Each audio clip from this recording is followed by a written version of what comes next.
நம்ம எல்லாருமே அடிக்கடி சொல்ற ஒரு விஷயம். ஐயோ டைமே இல்ல. ஆனா உண்மையிலேயே நமக்கு நேரம் இல்லையா?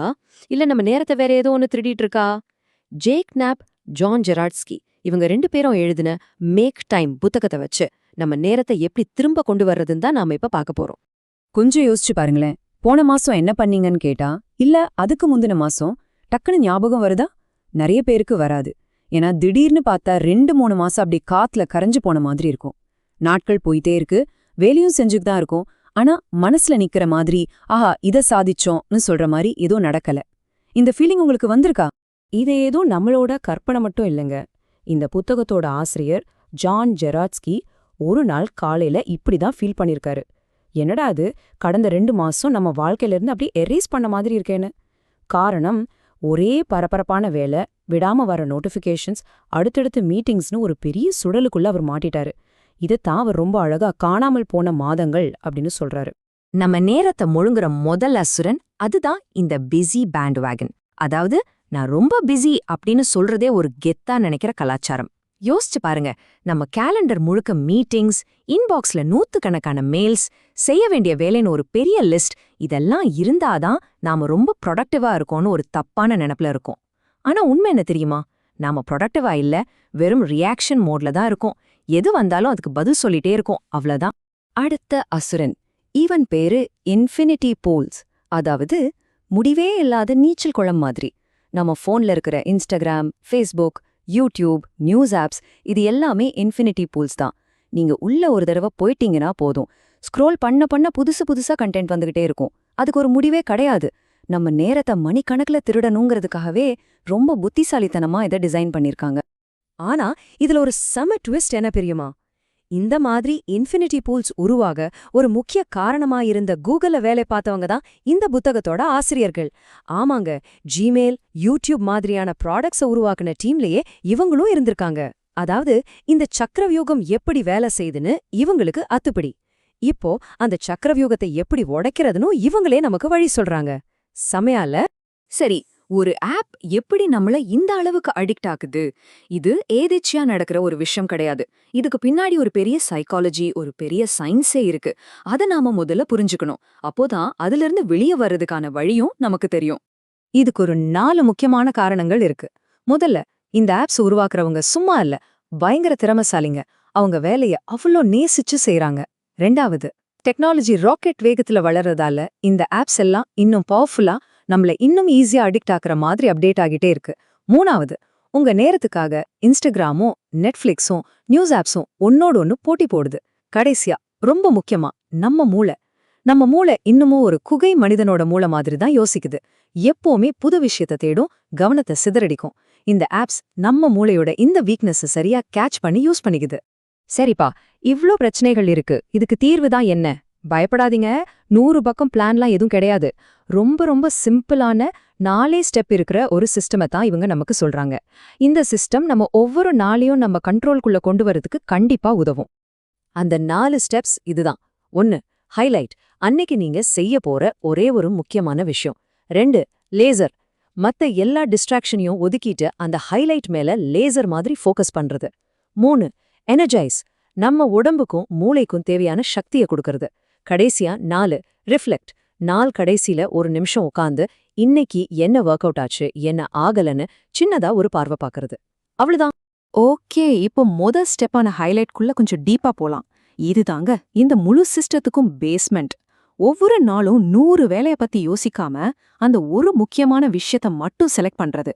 நம்ம எல்லாரும் போடுற டு-டூ லிஸ்டுக்கும் இந்த ஹைலைட்டுக்கும் என்ன வித்தியாசம்? யோசிங்க, நம்ம லிஸ்ட்ல 10 வேலை இருந்தா நம்ம கை முதல்ல எதுக்கு போகும்? ஈஸியா இருக்கிற சின்ன சின்ன வேலைக்கு தான். கஷ்டமான ஆனா முக்கியமான வேலை அப்படியே தங்கிடும். ஆனா ஹைலைட் அப்படி இல்ல.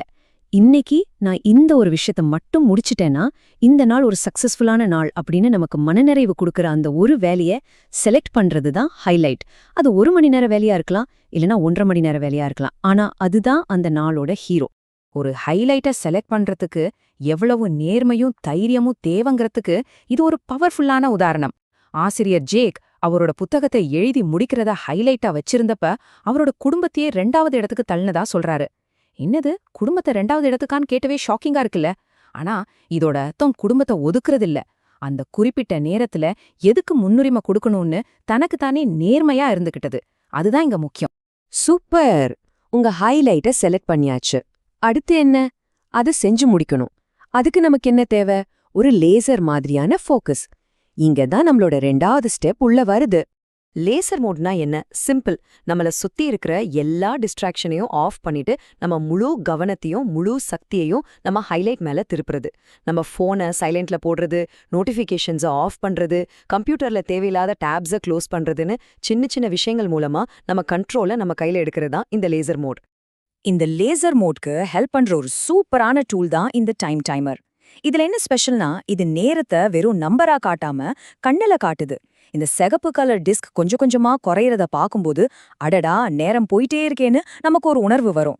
இது நம்மள அந்த டைம்குள்ள வேலையை முடிக்கணும்னு மோட்டிவேட் பண்ணி கவனத்தை சிதற விடாம பாத்துக்கும். ரொம்ப எஃபெக்டிவான ஒரு டெக்னிக் இது. ஓகே, இப்போ நம்ம கிட்ட ஹைலைட் இருக்கு, லேசர் மாதிரி ஃபோக்கஸும் இருக்கு. ஆனா இதையெல்லாம் செய்யறதுக்கு நமக்கு என்ன வேணும்?